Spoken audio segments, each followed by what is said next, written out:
নমস্কার বন্ধুরা, আজকের আমি ভেটকি মাছের কোপ্তাকারি করে দেখাবো। এই জন্য আমরা একটা ভেটকি মাছ নিয়েছি, তার মধ্যে লেবু আর লবণ মাখিয়ে কিছুক্ষণ রেখে দেব। এদিকে একটা কড়াইতে জল দিয়ে গ্যাসে বসিয়ে দিলাম। জল ফুটে উঠলে একে একে করে আমরা এই মাছের পিসগুলো দিয়ে দেব। 5 মিনিট দেওয়ার পর এটা সিদ্ধ হয়ে যাবে। এটা আমরা জল ছেঁকে রেখে দেব। এই মাছটা রান্না করার জন্য আমরা কিছু উপকরণ নিয়েছি: পেঁয়াজ, লঙ্কা, আদা, রসুন, সিদ্ধ করে রাখা আলু এবং একটু বেসন নেব। এবার পেঁয়াজগুলো ছোট ছোট করে কেটে নিয়েছি, রসুন আর লঙ্কাটাকেও। এইদিকে ছেঁকে রাখা মাছটা আস্তে আস্তে করে কাঁটা ছাড়িয়ে নিয়েছি। যেহেতু ভেটকি মাছের বেশি কাঁটা থাকে না, তাই আস্তে আস্তে করে কাঁটাগুলো ছাড়িয়ে নিচ্ছি। দেখুন, ভেটকি মাছটা দারুণ সিদ্ধ হয়েছে। সবসময় তো আমরা ভেটকি মাছ বিভিন্ন ধরনের খেয়ে থাকি, যেমন সর্ষে বাটা, ঝোল করি এবং পাতুরি করি। আজকে একটু অন্যরকম করলাম। দেখুন, এই যে কাঁটা ছাড়ানো ভেটকি মাছ, বেসন নিয়েছি, লবণ নিয়েছি, ধনে গুঁড়ো, জিরে গুঁড়ো, হলুদ, লঙ্কা আর সিদ্ধ করে মাখানো আলু, লঙ্কা, আদা, রসুন আর কোচানো পেঁয়াজ। এটা দিয়ে ভালো করে আমরা মাখিয়ে নেব।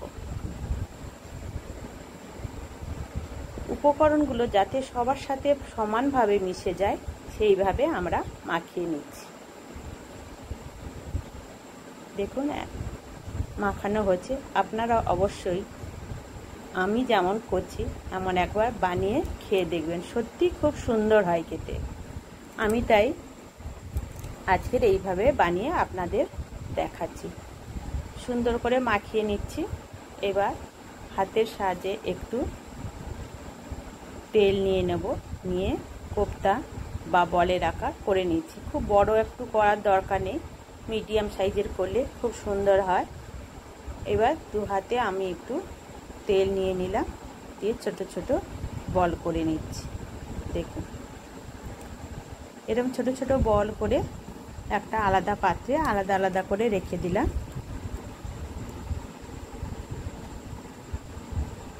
ছোট ছোট বল করলে আপনারা যদি চান তো এর চাইতে একটু বড়ও করতে পারেন।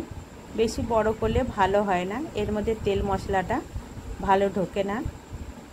এই জন্য আমি এই সাইজটা করেছি। এই সাইজের করলে খুব সুন্দর টেস্ট হয়।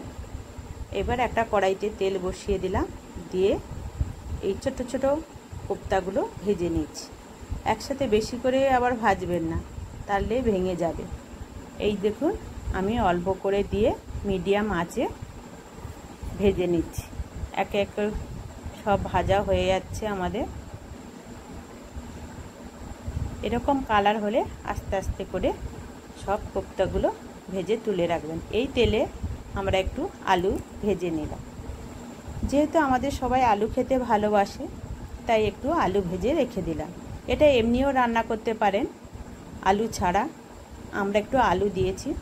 এবার গরম তেলে গোটা গরম মশলা, পেঁয়াজ বাটা এবং কিছু গুঁড়ো মশলা, আদাও দিয়ে দেব। এবার গুঁড়ো মশলা হিসাবে লঙ্কা, হলুদ, জিরে, ধনে আর বেটে রাখা টমেটো এবং আদা রসুন দিয়ে ভালো করে কষিয়ে নেব। যতক্ষণ না তেল ছাড়বে ততক্ষণ আমরা এটাকে কষাতে থাকব। কষানো হয়ে গেলে তারপরে যে ভেজে রেখেছি আলুগুলো এর মধ্যে দিয়ে ভালো করে কষিয়ে নেব। কষানো হয়ে গেলে এবার আগের থেকে আমরা গরম জল করে রেখেছি, আলু দিয়ে কষিয়ে নিলাম। উপর থেকে এইবার আমরা গরম জল দিয়ে দেব। যেহেতু আলু ভাজা আছে, কোপ্তাটাও বেশি সময় লাগবে না ফুটতে, বেশি জল দেবে না, পরিমাণ মতন জল দিয়ে আপনারা ফুটিয়ে নেবেন।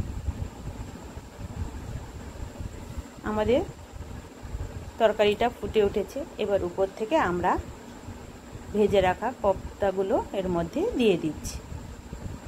দেখুন, একে একে সব কোপ্তা দিয়ে ফুটিয়ে নিচ্ছি। 5 থেকে 7 মিনিট ফোটালে কোপ্তা রেডি। সত্যি এটা খেতে খুবই লোভনীয় হয়। ভাতের সাথে খেলে আপনাদের খুবই ভালো লাগবে। আপনারা অবশ্যই একবার এইভাবে রান্না করে খেয়ে দেখবেন। এই তরকারিটা কিন্তু অসাধারণ হয়েছিল। অবশ্যই আপনারা একবার বানিয়ে খাবেন।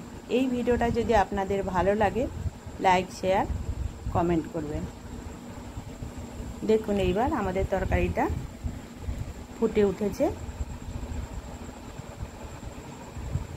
এবার আমরা অন্য একটা পাত্রে এই তরকারিটা নামিয়ে নেব। নামানোর আগে আমরা উপর থেকে একটু গরম মশলা দিয়ে দেব আর কেটে রাখা ধনেপাতা দিয়ে নামিয়ে নিলাম। দেখুন কি সুন্দর হয়েছে। এই ভিডিওটা ভালো লাগলে অবশ্যই আপনারা একবার বানাবেন।